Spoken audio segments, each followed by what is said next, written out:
The detail a lot of people will treat like a simple roster move might actually be the beginning of a painful shift for the Chargers. Because when Los Angeles adds speed, looks back at a trade that turned into a win, brings in a pass rusher with a real connection to the coordinator, and still keeps building protection around Justin Herbert, that is not just draft talk. That is the identity starting to change. Subscribe and hit that like button because today's conversation touches the past, the future, and one tough question every fan has to face. Who still fits in this offense? And this is where it gets emotional for a lot of Chargers fans because Brenen Thompson is not walking in as just another fast rookie trying to earn a few snaps. He is walking in as a message, a loud one.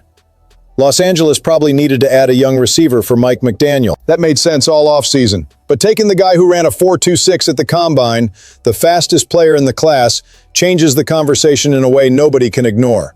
Because Keenan Allen is not just another name in this story. Keenan is memory, trust, third down, clean routes, chemistry with Justin Herbert.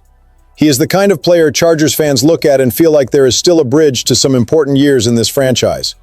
In 2025, he came back and delivered. 81 catches, 777 yards, 4 touchdowns, 17 games, and that week-after-week presence. That was not a nostalgia tour. That was real production. But football gets cruel when a roster starts pointing in a different direction. Ladd McConkey needs more room in this offense. Quentin Johnston is still there. Trey Harris and Keandre Lambert-Smith enter 2026 with chances to grow. And now Thompson puts a blade of speed right on the table. With Mike McDaniel, that matters a lot because speed for him is not decoration. It is a tool. It opens angles, stretches safeties, forces defenses to back up, creates easier throws underneath, and gives Herbert cleaner windows. And that is the painful part of this news. Bringing Keenan back could mean keeping Thompson stuck on the sideline for a big part of his rookie year. But spending a 4th-round pick on a receiver with this kind of profile and then hiding him would feel strange for a team trying to modernize the offense. Keenan has made it clear that at this point in his career, he does not want to play anywhere other than Los Angeles. That makes this more emotional, more human, and a lot harder. But rosters are not built on love alone. If the Chargers are betting on speed, youth, and giving McDaniel room to reshape this offense, then Thompson may be the sign that Keenan's goodbye is closer than fans wanted to admit. Now look at how a trade that once felt like an emergency move has turned into one of those stories that makes Chargers fans smirk a little. Odafe Oweh arrived in 2025 at an uncomfortable moment after 2 straight losses when Los Angeles needed a spark, pressure, and something that could change the feel of the season. The trade sent Alohi Gilman and a 2026 5th-round pick to Baltimore, brought Oweh and a 2027 7th-round pick to the Chargers, and at that moment some people were staring at the coldest detail possible. He still had not recorded a sack that year. But context does not knock down quarterbacks. Explosive players do. And in Los Angeles, Oweh became a totally different kind of energy. He had 7.5 sacks in 12 regular season games, plus that wild 3-sack performance against the New England Patriots in the wild card round. That is not just a small note in a transaction. That is real impact on a season. After the trade, the Chargers went 8-4 in the regular season. Oweh did not just help. He walked into the building and sped everything up. And this is where the comparison gets almost brutal for Baltimore. The Ravens missed the playoffs, watched Gilman leave in free agency, and finally used the pick they got in the trade to select Clemson running back Adam Randall at number 174. Maybe Randall becomes a good player. Maybe he surprises people.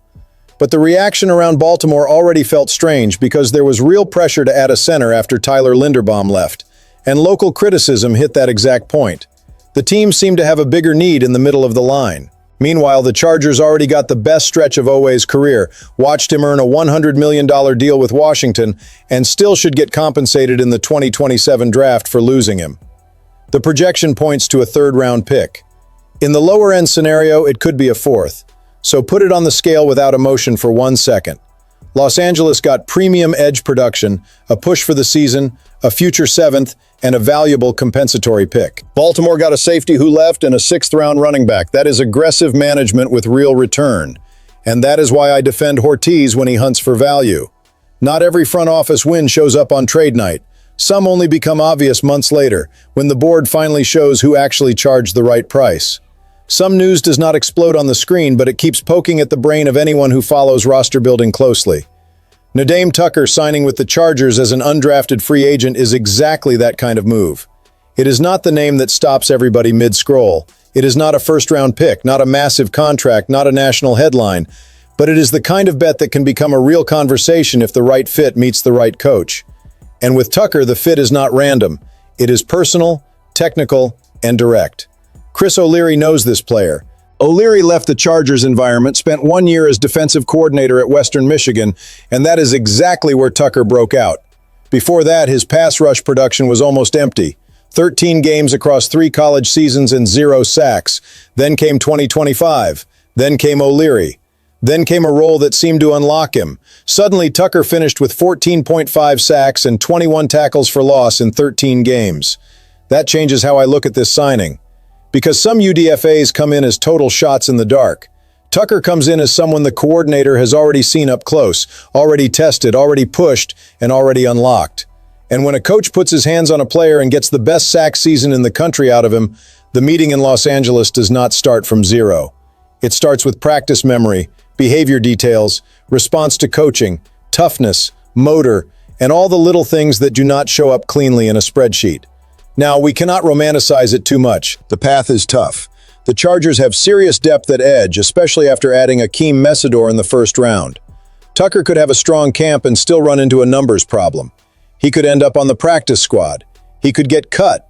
He could disappear the way so many UDFAs disappear. That is the hard life of a player who does not hear his name called in the draft.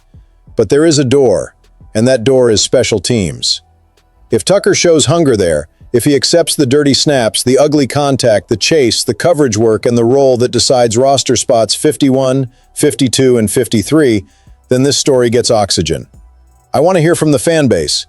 Would you save a spot for a pass rusher O'Leary already knows how to unlock? Or is this roster too loaded for that bet? Because when I look at Tucker, I see something simple. He may not be the safest player, but he has a real reason to be in Los Angeles. And after talking speed, trade value, and hidden upside, we land on the point that may not be the flashiest, but it is impossible to ignore in Los Angeles.